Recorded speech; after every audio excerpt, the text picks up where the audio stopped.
be upon you. This is how Muslims greet each other around the world. The ideal society almost all Muslims strive for is, as the Quran puts it, Dar as-Salam, literally the house of peace. According to Islam, we are working toward a time of security, abundance, peace, brotherhood, and well-being across all of humanity.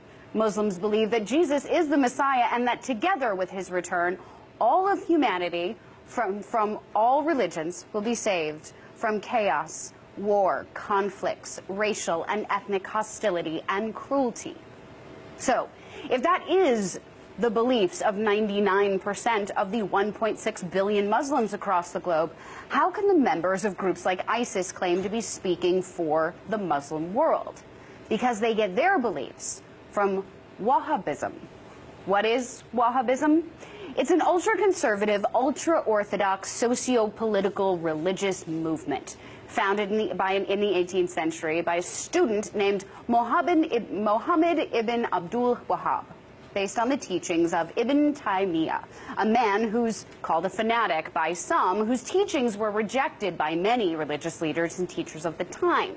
Wahhab, who studied Ibn Taymiyyah's teachings, believed that Islamic practices and the religion itself needed to be purified, that those not practicing those versions of Islam set out by Ibn Taymiyyah's teachings should be killed.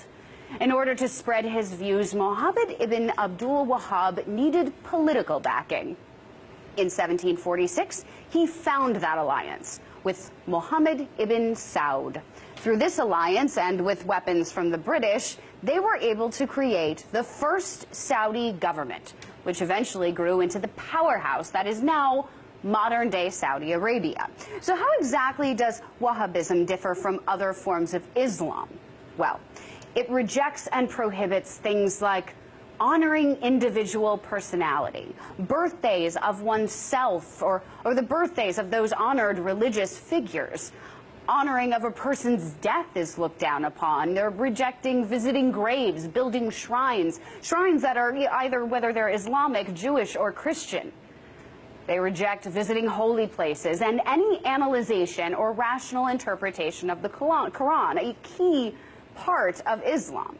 They believe that anyone who does not follow their distinct, extreme brand of Islam is not worthy of Islam, that their belongings, their land, and their very lives are to be conquered and stolen, which is why simply calling groups like ISIS Islamic extremists is not only unfair, but incorrect.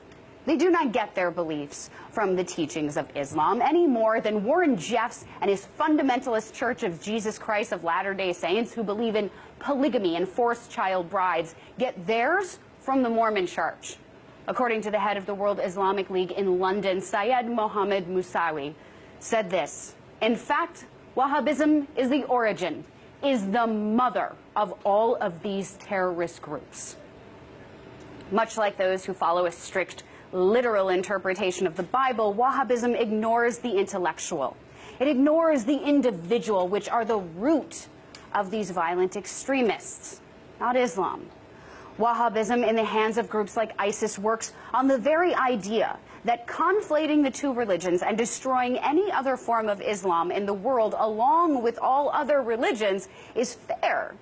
They believe it is their duty, and they are using the extremist, violent, and quite un-Islamic religion of Wahhabism to justify it. And with centuries-old roots in Saudi Arabia, it financially behooves ISIS to follow Wahhabism and its teachings of pure, material domination. Peace be upon you.